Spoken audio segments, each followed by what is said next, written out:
Panalangin bago matulog. Uganin po natin ang magpasalamat at magdasal sa Diyos tuwing gabi bago po tayo magpahinga. Sa ating pong panalangin, pasalamat po tayo sa Panginoon sa mga aral ng buhay, sa mga pagsubok at problema na ating naranasan at tayo ay tunay na natuto. Sa ngalan ng Ama, ng Anak at ng Espiritu Santo.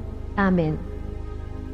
Mapagmahal na Ama, maraming salamat po sa lahat ng biyaya na inyong ibinibigay sa amin.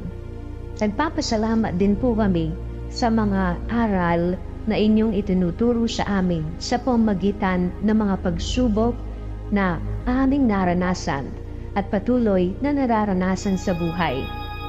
Mahirap, masakit, kami po'y nasaktan, kami po'y umiyak, pero kami po ay natuto sa buhay. Pinatatag kami ng mga pagsubok na ito at isa po sa ipinagpapasalamat namin ay hindi niyo po kami iniwan sa gitna ng mga pagsubok na ito.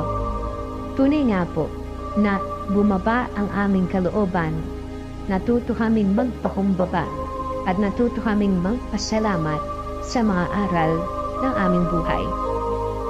Panginoon, patuloy nawa ang iyong paggabay na ipagkaloob niyo sa amin araw-araw.